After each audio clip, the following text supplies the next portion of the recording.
గమనించవలసినటువంటి అంశం ఏమిటంటే మరొక్కసారి రాష్ట్ర ప్రజానీకం తెలుసుకోవాలి.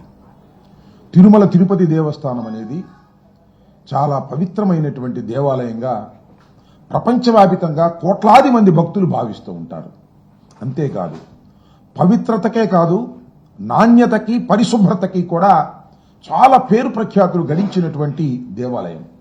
ఈ దేవాలయంలో అన్నప్రసాదాలు కానీ ప్రసాదం కానీ తయారీలో నాణ్యతలో శుభ్రతలో నెంబర్ 1 అని పేరు. అన్ని దేవాలయాలు ప్రపంచంలో ఉన్నటువంటి అనేకమైన దేవాలయాలు దేశంలోని అనేక దేవాలయాలు ఈ తిరుమల తిరుపతి దేవస్థానంలో ఏ విధంగా ప్రసాదాలు తయారు చేస్తారు, ఏ విధంగా ప్రమాణాలు పాటిస్తారు అనే దాని మీద అధ్యయనం చేసి వారు కూడా దీని నుంచి తెలుసుకునేంత స్థాయిలో జరుగుతూ ఉంటాయి. ఇది అందరికీ తెలిసినటువంటి సత్యం. దశాబ్దాలుగా ఒక పద్ధతి అక్కడ ఏర్పాటు చేశారు.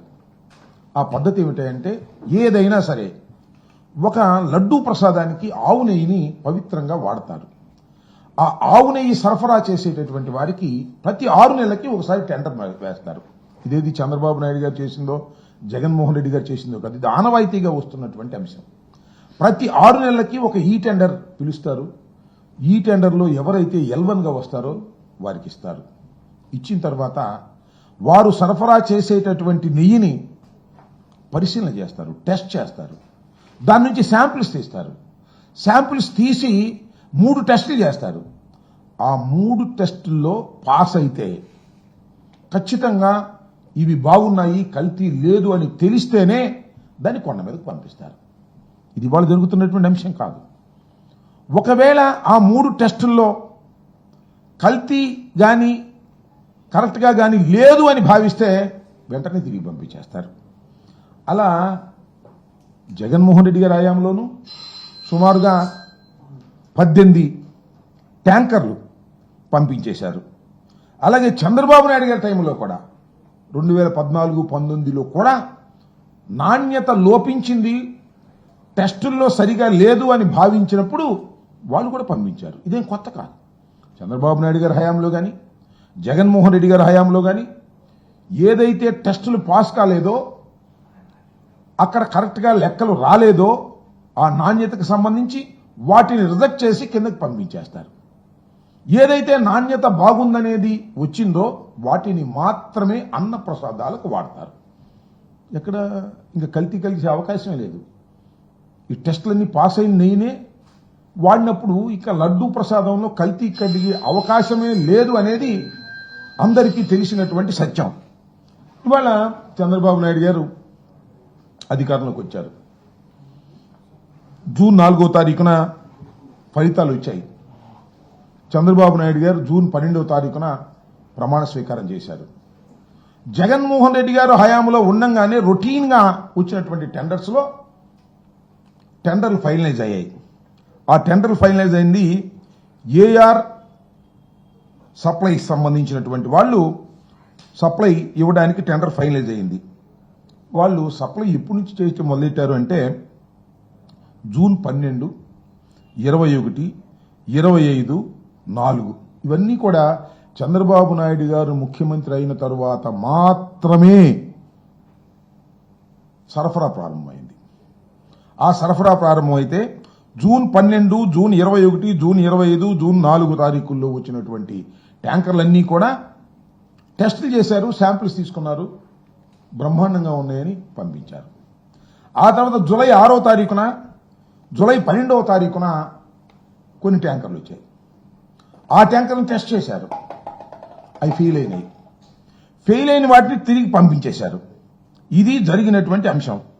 చంద్రబాబు నాయుడు గారి హయాంలో కూడా ఇలాగే 14-19లో కూడా సుమారుగా 15 ట్యాంకర్లను ఈ విధంగా వెనక పంపించేశారు. జగన్మోహన్ రెడ్డి గారి హయాంలో 18 ట్యాంకర్లని వెనక్కి పంపించారు. ఇలా ఏదైతే ట్యాంకర్లు వచ్చాయో ఆ 4 ట్యాంకర్లన్నీ నెయ్యిని వాడుకోకుండా వెనక్కి పంపించేశారు, అయిపోయింది. ఆ తర్వాత శ్యామలరావు గారు ఈవో గారు ఆయన ఒక సమావేశం పెట్టి ఆ సమావేశంలో ఏం చెప్పారంటే ఈ 4 ట్యాంకర్లలో వనస్పతి ఆయిల్ కలిసిందని మాకు రిపోర్ట్ వచ్చింది, అందువల్ల అవి మేము వాడలేదు, అవి వెనక్కి పంపించాము అని చెప్పారు. ఇది జులైలో. ఇదిలా ఉంటే నారా చంద్రబాబు నాయుడు గారు రాజకీయ లబ్ధి పొందాలనేటువంటి దురుద్దేశంతో శ్రీ శ్రీ శ్రీ శ్రీ వెంకటేశ్వర స్వామిని, పవిత్రమైనటువంటి దేవాలయాన్ని, భక్తుల్ని ఉపయోగించుకొని జగన్మోహన్ రెడ్డి గారి ప్రభుత్వం మీద, వైఎస్ఆర్ కాంగ్రెస్ పార్టీ మీద బురద జల్లాలనేటువంటి ఉద్దేశంతో రాజకీయ లబ్ధి పొందాలని భగవంతుడిని అడ్డం పెట్టుకుని చంద్రబాబు నాయుడు సెప్టెంబర్ 18న ఈ కూటమి సమావేశం జరిగింది. ఎమ్మెల్యేలందరూ దానిలో ఒక అపవిత్రమైన మాట, పచ్చి అబద్ధపు మాట, దురుద్దేశంతో కూడుకున్న మాట, జగన్మోహన్ రెడ్డి గారి మీద కక్షతో, ప్రభుత్వం మీద కక్షతో, దైవాన్ని అడ్డం పెట్టుకొని వాడాలనే దురుద్దేశంతో ఒక మాట మాట్లాడాడు.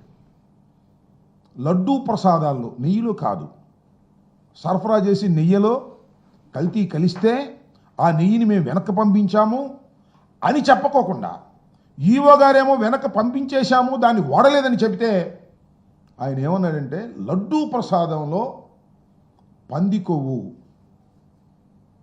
యానిమల్ ఫ్యాట్ ఉపయోగించారు, ఇది దుర్మార్గం అని గుడ్డగాల్చి ఒకటి ముఖాన వేశాడు. ఒక అబద్ధ ప్రచారాన్ని వేశాడు.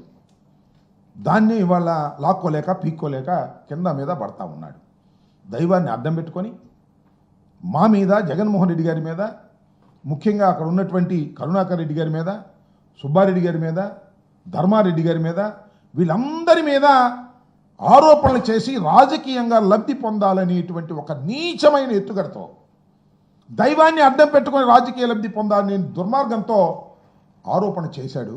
చిత్రమైన విషయం ఏంటంటే అంతకు ముందే ఈవో గారు, ఆయన నియమించిన ఈవో గారే దిస్ ది యానిమల్ ఫ్యాట్ ఉందని మాకు తెలిసింది, ఆ 4 ట్యాంకర్లు తిప్పి పంపించాము.